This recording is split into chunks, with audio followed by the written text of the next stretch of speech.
国内众多军迷对于中国第2艘国产航母可谓是望眼欲穿，一点消息被透露出来，都能让不少军迷十分激动。现在再次传来喜讯，航母脉冲生产装置完成，航母建造再添帮手，003航母将再次进入提速时期。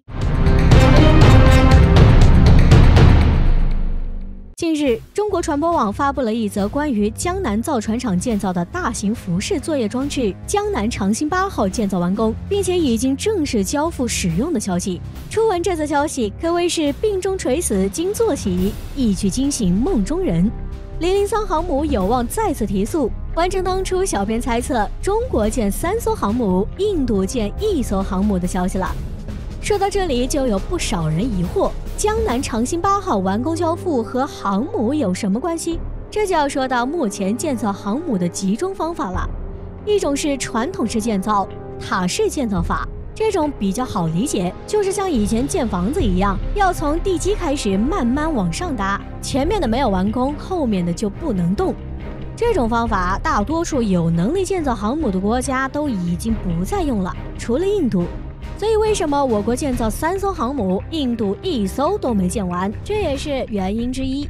还有一种是分段建造，就是把1艘航母分割成几个大板块分开建造，最后合拢。山东舰就是采用的这种建造方法，而003则是第3种，这是在第2种的基础上优化的巨型总段建造法，也是目前全球最先进的航母建造技术。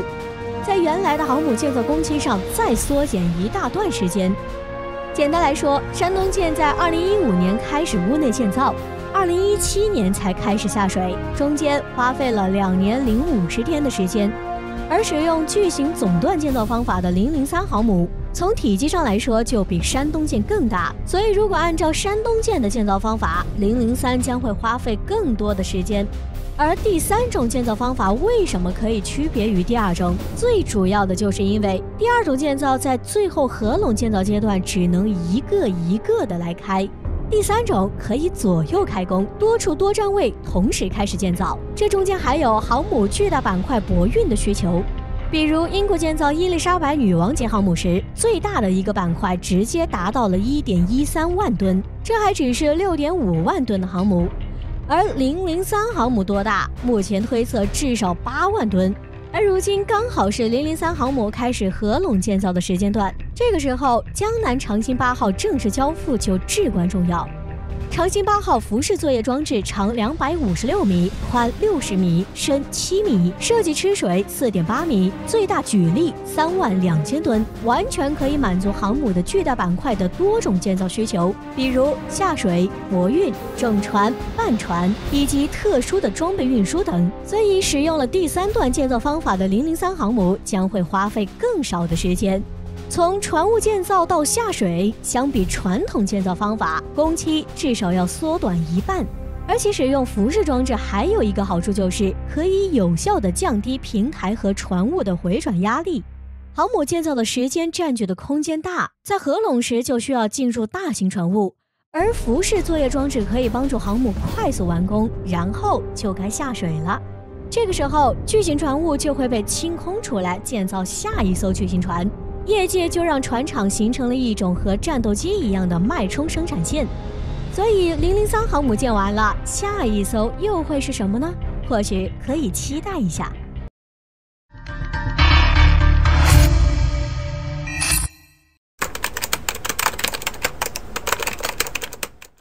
近日，一则以色列驻印度大使馆的一则感谢声明中提及军事帮助，再次让印媒给自己加戏，认为印度需要以色列 F-35也能为印度服务。据印度欧亚时报12月28日报道，印度称自己在12月12日时在不丹向以色列大使馆提供便利。以色列驻印度大使罗恩·马卡尔在17日的声明中感谢印度时，提及以色列保证向印度提供坚定的军事支持，瞬间将印度对以色列的好感度拉到最高。印度更是依旧凭借制止声明，确定印以建立了军事互助。据报道，以色列大使罗恩·马卡尔表示，鉴于两国深厚的友谊，印度需要以色列保卫自己时，以色列可以为印度服务，这是两国的友谊方式。但我强调，以色列不反对任何人，我们赞同印度，相信印度知道如何明智地处理事务。其中，印媒认为美国和以色列互为重要盟友，美国有能力让沙特阿拉伯与以色列握手和好。凭借着美国的强大，沙特王国日后极有可能将为美国服务。而美印互为重要盟友，以色列将在印度与中巴的对峙中站在印度这一方，甚至沙特王国也会帮助印度对抗中巴。或许以色列将为印度提供技术、武器装备、情报、监视、侦察等重要军事情报。以色列大使这一声明在没有签署军事互助协议，内容真假无人得知，一般只谈客场话。不过，印媒是谁？敢做梦第一人，不解析了，还真分析起以色列能向印度提供何种帮助，如何提供帮助。经过分析，印媒将目光放在以色列空军手上第5代隐形战机 F-35身上，大言不惭地表示，以色列的 F-35会为印度冲锋陷阵。印度洋有美国海军以米兹航母舰队帮助。不得不说，印媒想多了。即使美国想用印度牵制中国发展，但真的爆发战争，美国会像抗美援朝一样，一挥手，各国联军都来帮助印度打中巴。1962年的中印不会，现在更不会，而且还是 F-35隐形战机，不是自己的，印度不疼，以色列可不一定舍得，更何况美国肯定不会同意。现在随着中国国防力量的发展，中国早已不是上世纪装备发展落后的国家，更何况上世纪装备落后也痛打16国联军，打不过另说，谁会为印度举国之力花费大量钱财与中国开战？一场战争的消耗可是比大力发展军事国防更劳民伤财。最重要，高原极地气候让美以两国为印度冲锋陷阵是不可能的。不论是夏季还是冬季，美国对印度的帮助极有可能与中印战争一样，帮印度向前线运输作战人员和物资装备。毕竟输赢谁都知道，各国更多会选择观望中印战争，通过印度冲锋陷阵来评估中国国防实力。最后，即便印度在四处拉拢盟友，一旦建立外交关系，便开始叫嚣印度在亚洲以及世界的影响力，但这不是能够借到盟友实力对抗中国凭证。到了真正的战争中，真正能依靠的只有印度自己，而中国则会教印度重新认知的实力的差距。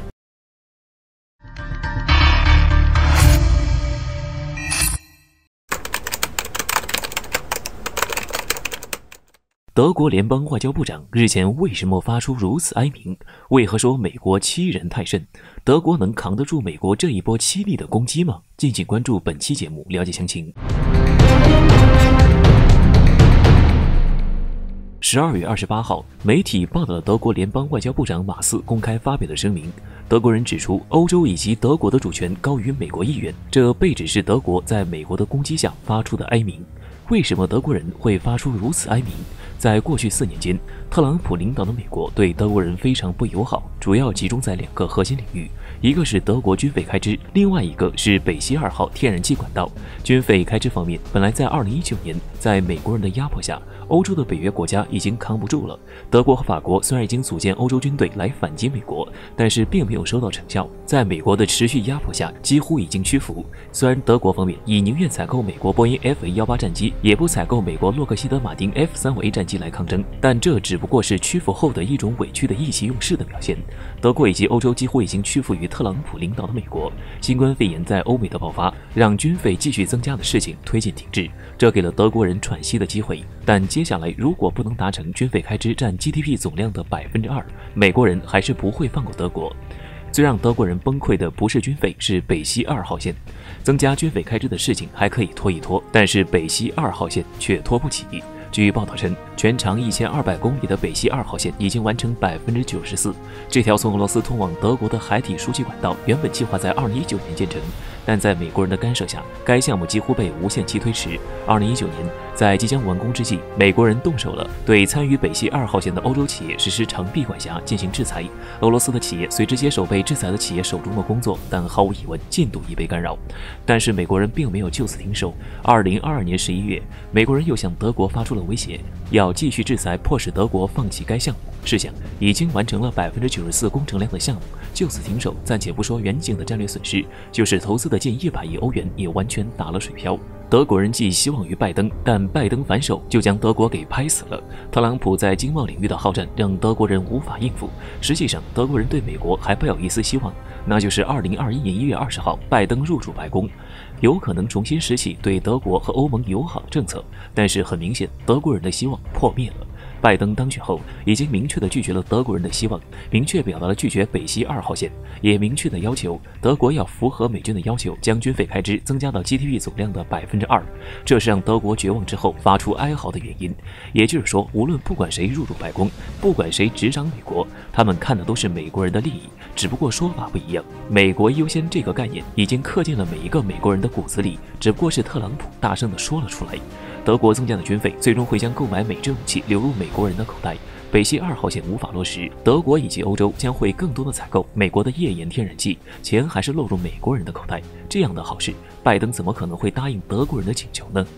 美国如此欺人太甚，德国还能反制美国吗？至少从目前的发展趋势来看，德国人几乎对来自美国的压迫没有反抗之力。在2021年默克尔卸任德国总理后，德国更没有同美国人硬气的资本了。但这并不是说德国没有反制美国的手段，实际上德国在这2年已经在蠢蠢欲动，那就是将美军从德国驱离。德国无法做到像菲律宾那样公开威胁，但是他们依然在同美国较劲。美军部署在德国莱茵兰普法尔茨州埃菲尔山区的比希尔空军基地，储存约有20枚美制核弹浮出水面。德国人呼吁美军将其撤走，要求美军撤走核弹，也就是相当于要求美军从德国撤军。这意味着美国同德国在安全防务方面分道扬镳，意味着北约将走向灭亡，意味着美国可能会失去欧洲。分析指出，德国目前并没有想逼美军撤出德国的实质性想法，但这是德国人的一张牌，德国人希望以此迫使美国不再干预北溪2号线项目。